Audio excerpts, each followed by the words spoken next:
Officer Carl back here with you. Hey, got some cool stuff going on with the blog this time around, okay? We're gonna learn what it takes to become a dive team member, meet some of the guys that are active on the dive team now, check out their equipment, and get the ins and outs of the New Mexico State Police Search and Rescue Dive Team. You guys are gonna dig it. We're gonna go up to Santa Rosa, we're gonna get on the road. All right, I mapped it out for you guys so you can see where we're going, okay? All right, here we are, New Mexico. We're gonna be going from Las Cruces down here all the way up to Santa Rosa, just a short 245-mile drive. We'll be there and we'll watch these guys do their thing, okay? So, hang out with me for a while. Let's get on the road and go see these cats.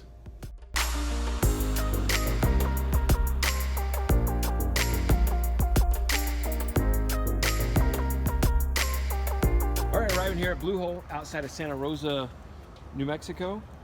Little knowledge nugget for you. Water temperature is 61 degrees year-round. It is 79 feet in depth approximately, and it's one of the most popular diving destinations in the western United States due to the water clarity.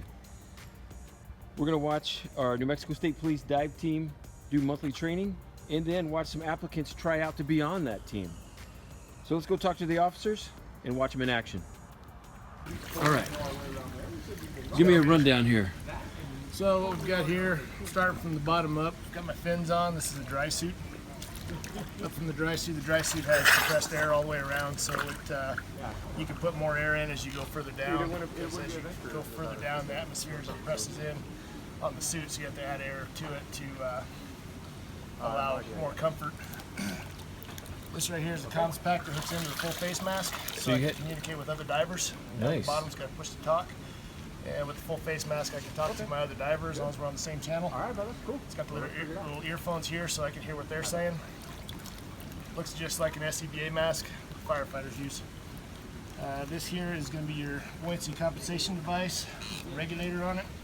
The regulator, you press the red button to inflate, gray button to deflate. You can also deflate using the other section up here. Here's a purge valve for the dry suit to let air out, because as you're coming up, the air is going to expand. So you have to add air as you go down and let air out as you come back up.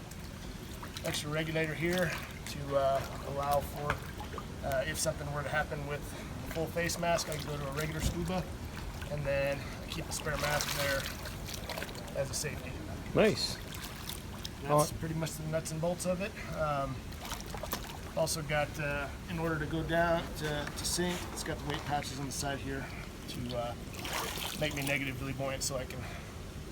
So how much weight are you carrying in that suit right now? About 32 pounds. All right. Is that normal? It's pretty normal for a dry suit. Okay. So, and your weights are going to your weights are going to differ from salt water to fresh water because of the density of the water. All right. How long will it take you? If you were to just go off the ledge to the bottom, what's it, 70 feet? It's 82 feet up. Okay. With 32 pounds, how long does it take? To safely dive down, you're looking at about a minute and a half to 2 minutes. Okay. The going down is just how fast you can go down with equalizing your sinuses. The issue that you have to take care with is when you're coming back up, you have to ascend slowly because of the air is going to be trying to expand as you're coming up, and so you have that air in your system. Awesome. How long have you been on the dive team? 11, 12 years. And how many dives? Thousands. Thousands? Thousands. All right.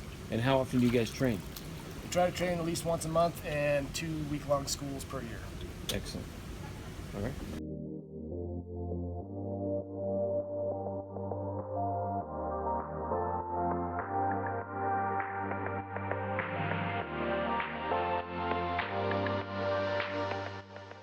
The surface supply, basically right now we're just doing our dive day, utilizing the system of hard helmet.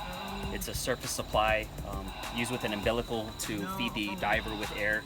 This console machine right here basically feeds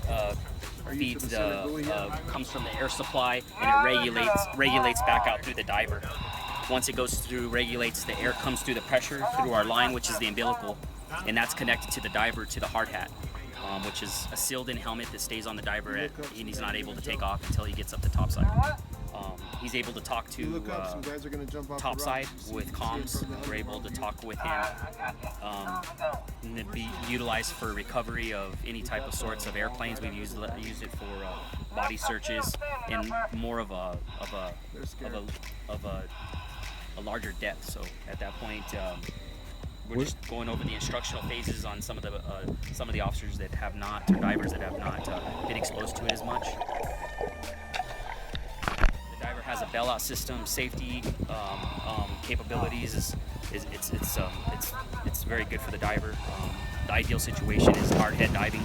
It's a lot safer. A lot of commercial divers use this equipment. This is what they utilize to go into the sea, and so How deep can you go with what you got here? we can go up to 150 feet, but it's going to be something that a diver probably will technically not go. That's going to be pushing our limits. So The compression sickness and everything? well, you could. It just we're not able to stay down more than probably 15, and then probably at depths of about 100 feet, 110. We're here with Sergeant Curtis Ward, What's up, man? DWI DWI guru, DWI sergeant, All right. DWI guy. All right. We want to learn about the dive team. You got a secondary job, right? I've got a secondary job. Okay. So, what do you do on the dive team? Well, I'm a diver. I've been on the team for about 3 years. We're basically a recovery crew. Everybody thinks of us as a rescue crew, but the reality is, by the time we get on scene, it's usually a recovery of some sort, whether it be a body or a weapon or something like that. So, All right. How many missions do you think you've been on? just this year, I think we've done 13 missions total, probably 30 to 40. Okay. Excellent. Excellent. All right. So, how often do you guys train? Well, we do dive training once a month. Twice a year, we'll do week-long training, one in the winter, one in the summer. During those trainings, we cover everything from we're all getting certified on surface supplied air, full face mask diving. We'll do deep water dives. We'll do search patterns. Several types of search patterns we've been practicing. Learn how to use a sonar on the 2 different big boats we got. So a culmination of all the things we can get called to do when called out on a legitimate call. We kind of replicate that stuff during our dive training. We use the dummies, the training dummies, put them under the water, try to find them on sonar, and then figure out how to do search patterns to find them. Use the skills we practice during the training, the week-long trainings we do to mimic what we're going to encounter when we have a drowning of sorts. Excellent. How many boats do we have in the inventory? Actually, we've got three. We've got a total of 5 now. Okay. We've got We're gonna have big boats tomorrow. Yeah, we've got one of the big boats coming tomorrow. We call them SAVs. One of them is normally down at Elephant View. One stays at Farmington. Kind of keep them on both ends of the state, just because we never know when the next call is going to happen. Understood. And then we keep a couple of the smaller boats, these little John boats you see around here. We keep them centralized mainly in Albuquerque.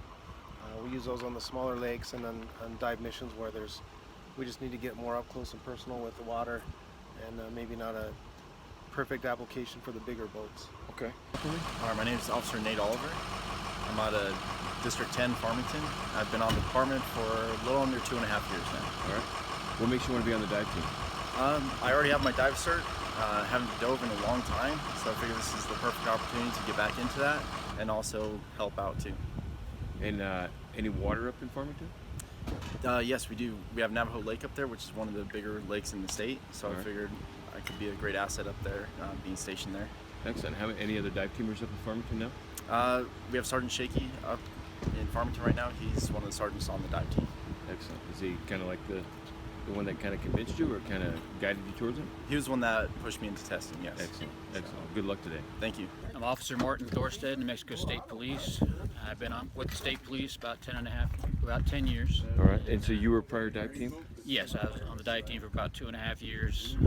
But due to a conflict with assignments, you had to... Administratively, when I left narcotics, I had to leave the dive team. Then just been waiting about 2 years for them to test again, and now we're testing. I'll get back on. And